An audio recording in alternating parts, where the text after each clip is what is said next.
প্রিয় শিক্ষার্থী বন্ধুরা, আসসালামু আলাইকুম। আশা করি তোমরা সবাই ভালো আছো। তো আজকে আমি তোমাদের ষষ্ঠ শ্রেণীর ডিজিটাল প্রযুক্তি যে বইটি রয়েছে তার 51 পৃষ্ঠায় তোমাদের একটি কাজ রয়েছে। তো আজকে আমি তোমাদের সেটির সমাধান করাবো। তো দেখতে পাচ্ছ যে এখানে ছকে বলা হয়েছে যে ব্যক্তিগত গোপনীয়তা বিষয়ক ঝুঁকি।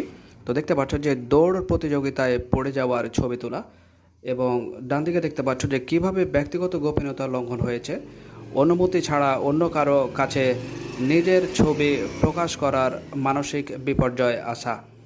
তো চল যাই আমরা বাকি যে ছকগুলো রয়েছে সেগুলো সমাধান করি।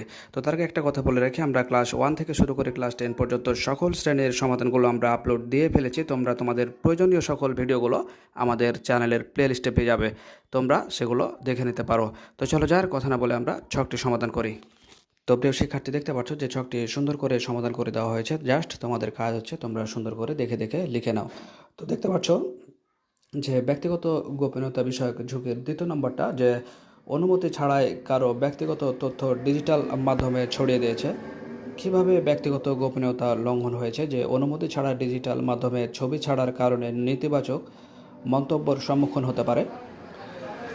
আমরা 3 নম্বরটা দেখতে পাচ্ছি যে কারো ব্যাপারে মিথ্যা বা বানোয়ার তথ্য ছড়িয়ে দেওয়া। তো কিভাবে ব্যক্তিগত গোপনীয়তা লঙ্ঘন হয়েছে সেটা যদি দেখি, যে সামাজিক প্রতিপন্নের সম্মুখীন হতে পারেন, এর ফলে সে মানসিকভাবে ক্ষতিগ্রস্ত হবে। 3 নম্বরটা দেখতে পাচ্ছি যে অনুমতি ছাড়াই কারো ফোন নাম্বার ছড়িয়ে দিয়েছে।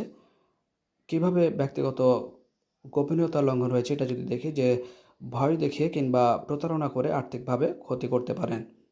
তো প্রিয় শিক্ষার্থী, এই ছিল আজকের মতো। দেখা হবে পরবর্তীতে নতুন কোনো গুরুত্বপূর্ণ ভিডিওতে। সে পর্যন্ত আল্লাহ হাফেজ।